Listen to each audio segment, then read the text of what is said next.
Bismillahirrahmanirrahim. Assalamualaikum warahmatullahi wabarakatuh dan salam sejahtera untuk kita semua. Perkenalkan, saya Nur Hafizah, dosen program studi penyuluh pertanian Fakultas Sains dan Teknologi Universitas Muhammadiyah Palopo.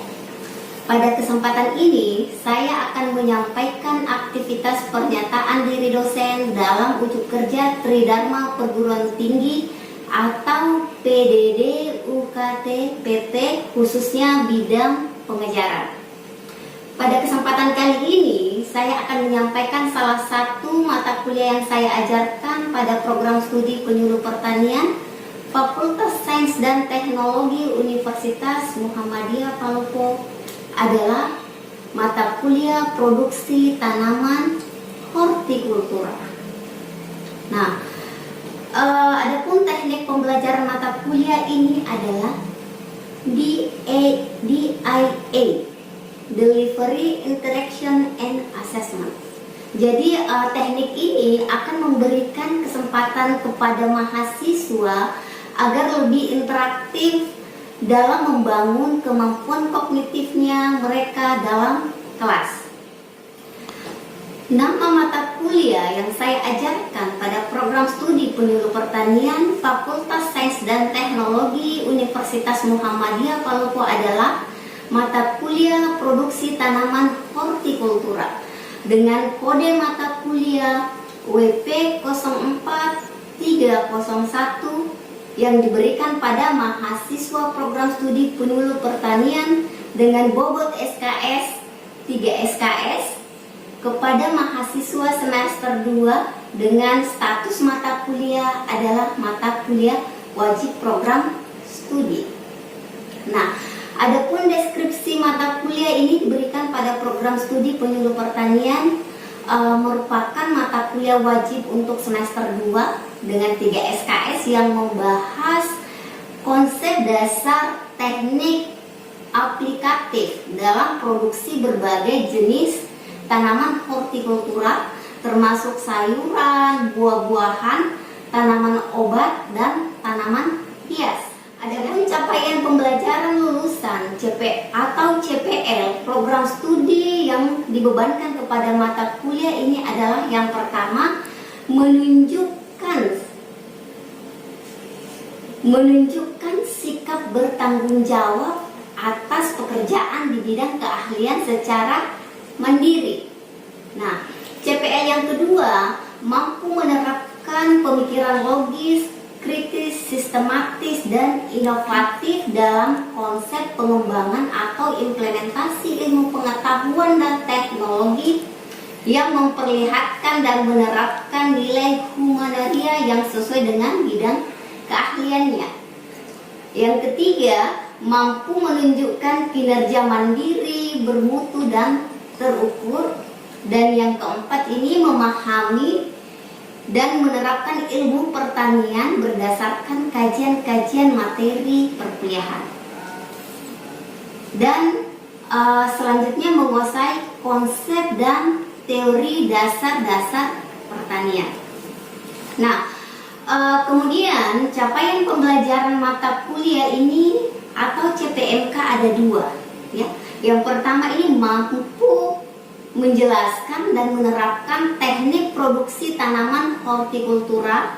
Yang kedua, mahasiswa mampu memproduksi tanaman sayur, obat, hias, dan buah-buahan serta teknologi dalam pengembangannya. Nah, selanjutnya sub CPMK atau capaian pembelajaran mata kuliah produksi tanaman hortikultura ini terdiri atas serangkaian kemampuan yang harus dikuasai oleh mahasiswa melalui pembelajaran bertahap, ya. Nah, perkuliahan ini dilaksanakan sebanyak 16 kali pertemuan yang terdiri dari 14 kali pertemuan efektif kombinasi antara tatap muka atau teori dan praktikum atau ke lapangan. Nah, berikutnya 1 kali pertemuan ujian tengah semester atau UTS dan 1 kali pertemuan untuk ujian akhir semester. Subcapaian pembelajaran mata kuliah produksi tanaman hortikultura meliputi yang pertama ini menjelaskan dasar dan ruang lingkup tanaman hortikultura. Yang kedua, mendeskripsikan inovasi dan teknologi dalam produksi hortikultura. Dan yang ketiga ini menerapkan pengelolaan lahan dan penyemaian. Yang keempat, menjelaskan teknik penanaman dan perawatan tanaman hortikultura. Yang kelima, menguasai metode vertigasi, teknik panen dan pasca panen. Yang keenam, menjelaskan dan mempraktikkan sistem vertikultur. Yang ketujuh, menjelaskan dan mempraktikkan sistem hidroponik secara sederhana. Yang kedelapan ini menjelaskan fisiologi tumbuhan tanaman hortikultura. Dan yang kesembilan, menjelaskan lingkungan tumbuh dan syarat tumbuh hortikultura. Yang ke-10, memahami konsep dan praktik sistem pertanian organik. Dan yang ke-11, menjelaskan konsep urban farming dan aplikasinya di lingkungan terbatas. Yang ke-12, menganalisis agronomi tanaman hias dan tanaman obat. Dan yang ke-13, menerapkan teknik budidaya tanaman buah. Dan yang ke-14, menerapkan teknik budidaya berbagai jenis tanaman sayur dan tanaman hias. Selanjutnya, sistem pembelajaran yang digunakan dalam perkuliahan ini adalah student center learning. Jadi melalui pendekatan active learning di mana mahasiswa menjadi subjek utama pembelajaran. Ya. Nah, dalam metode ini, pendekatan ini dilakukan dengan metode ceramah interaktif yang digunakan untuk menyampaikan konsep secara teoritis yang disertai dengan tanya jawab, diskusi, dan refleksi guna membangun pemahaman dan partisipasi aktif. Dalam proses pembelajaran ini, kemudian ada sistem penilaian mata kuliah yang saya berikan kepada mahasiswa. Nah, adapun indikator penilaian, yang pertama itu kehadiran. Jadi kehadiran ini 10%, tugas bobotnya 10%, kuis bobot 10%, keaktifan diskusi atau dalam kelas itu bobot 10%, UTS dengan bobot 30% dan UAS bobot 30% dengan total 100%. Nah, selanjutnya berikut adalah video pembelajaran saya. Bagaimana kabarnya hari ini? Alhamdulillah. Semuanya hadir? Semuanya hadir ya? Oke. Bismillahirrahmanirrahim. Assalamualaikum warahmatullahi wabarakatuh. Waalaikumsalam warahmatullahi wabarakatuh. Jadi sebelum kita melaksanakan perkuliahan, ada baiknya kita berdoa agar ibu kita mendapatkan ilmu yang bermanfaat hari ini. Ya, mungkin adik Asma bisa memimpin doa. Silakan.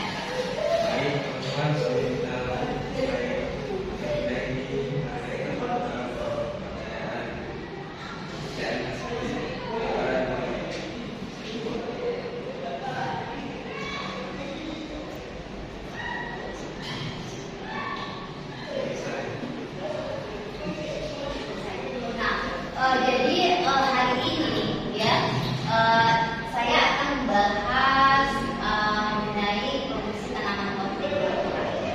Ya, jadi mungkin adik-adik di sini produksi tanaman hortikultura ini biasa didengar ya, apa itu tanaman hortikultura. Nah, oke, saya flashback ya. Kira-kira menurut adik-adik itu tanaman hortikultura itu apa sih? Ada yang ingat? Ya, tanaman itu termasuk sayuran, tanaman obat-obatan, tanaman hiasan, dan buah-buahan. Oke, jadi tanaman hortikultura adalah termasuk dalam tanaman sayuran, obat-obatan, tanaman hias, dan tanaman buah-buahan. Selanjutnya saya masuk ke tujuan pembelajaran. Jadi adik-adik kalau bertanya apa sih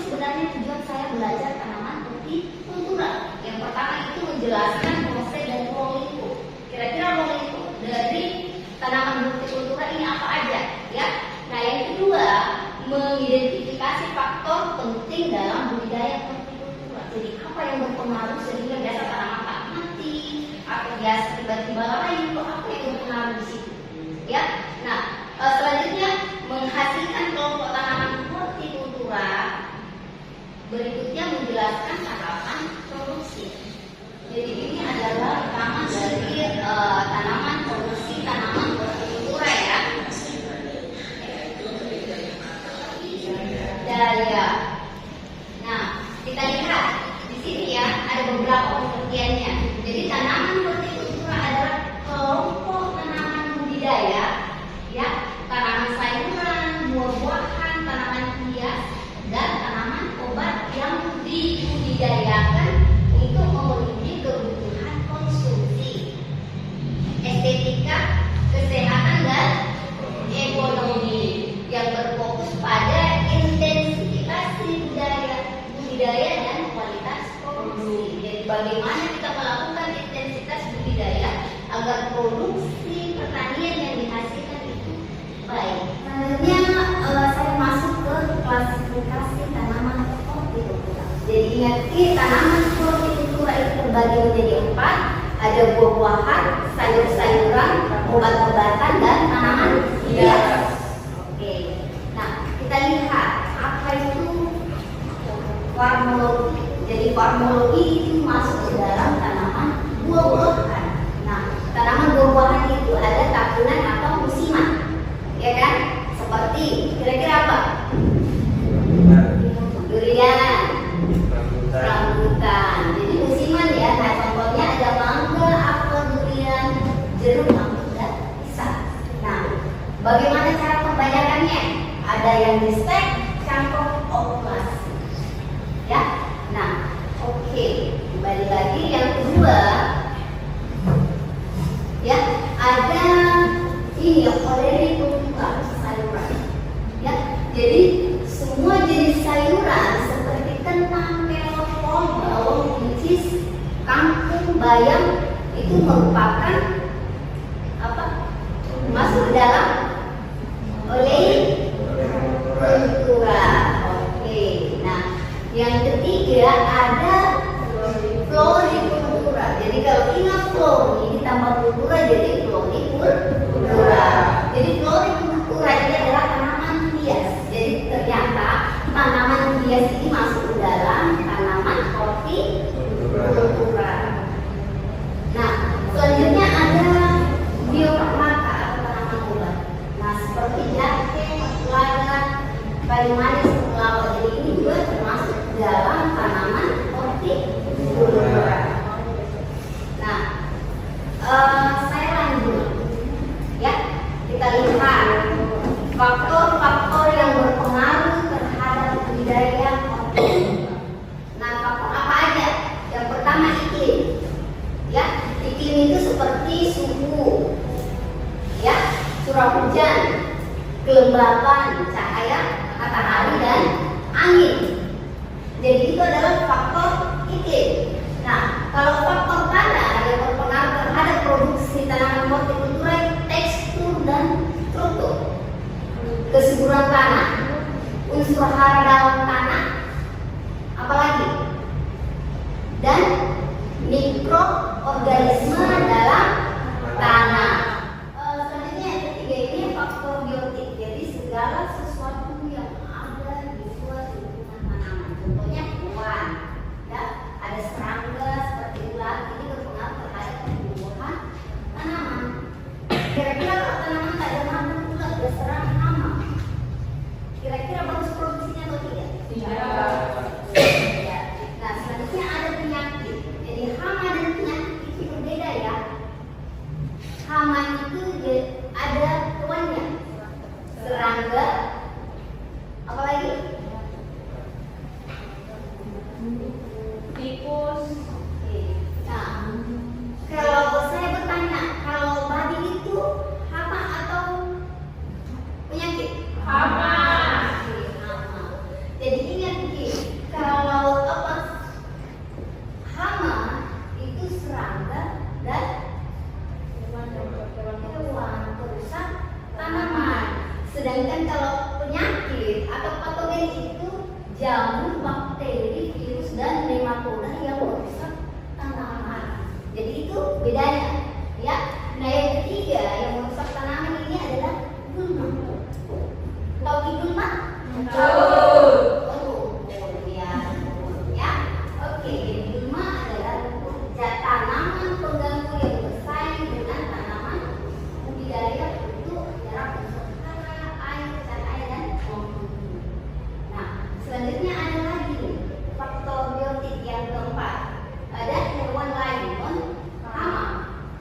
Jadi ada beberapa hewan biasa membantu budidaya hortikultura, misalnya serangga penyerbu, ya contohnya apa? Ular, ya. Nah selanjutnya ada predator alami, parasit yang membantu mengendalikan populasi hama, contohnya laba-laba, kelipik, tawon dan parasit. Ya. Selanjutnya yang keempat ada teknologi dan manajemen.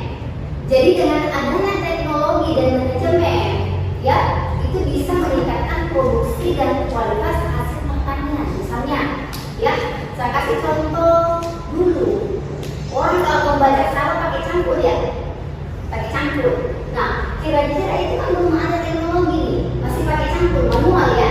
Nah, dengan adanya teknologi ini misalnya traktor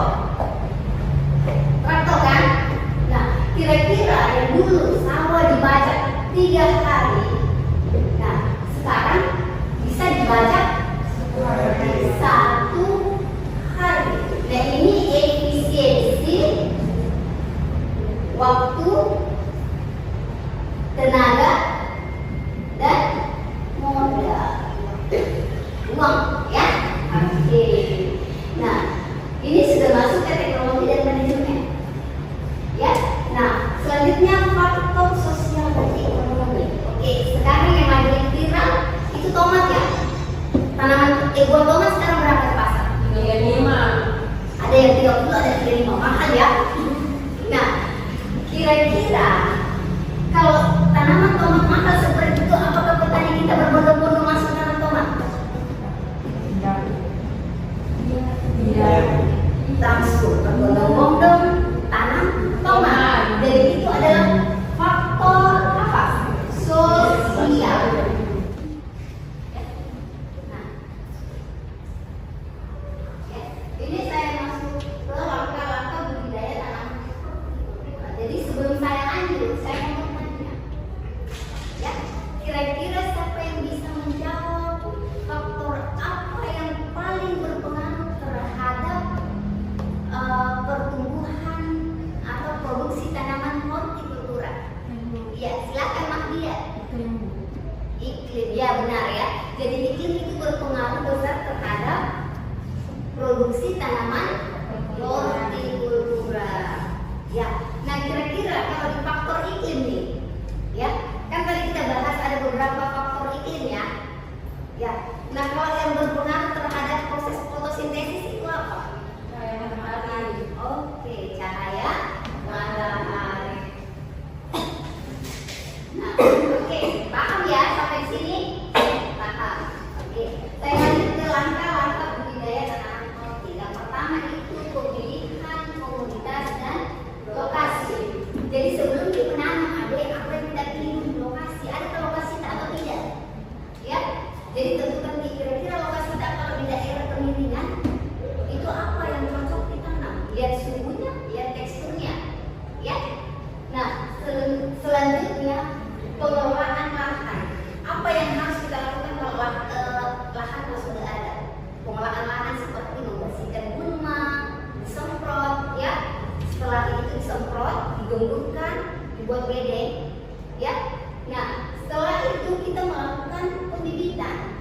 Ada beberapa tanaman yang dibibit dulu baru ditanam di lahan, ada yang bisa langsung ditanam,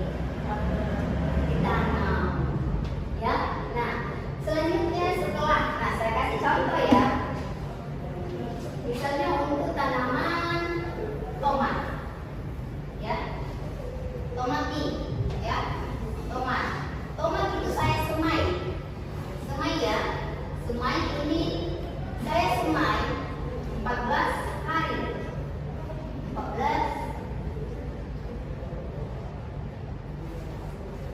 Nah, 14 hari setelah semai, ini saya pindahkan di lahan.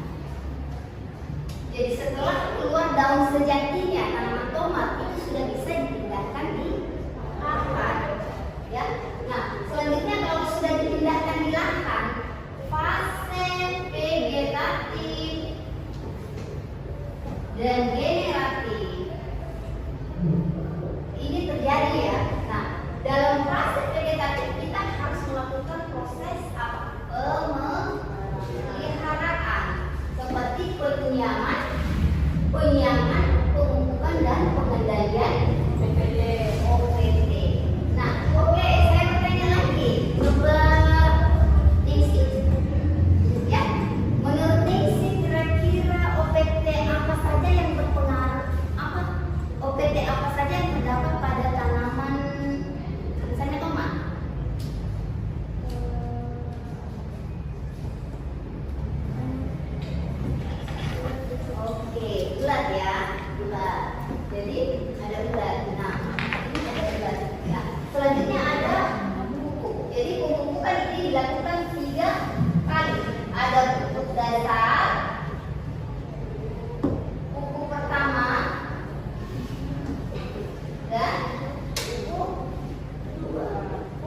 dipanen pada pagi hari dan sore hari.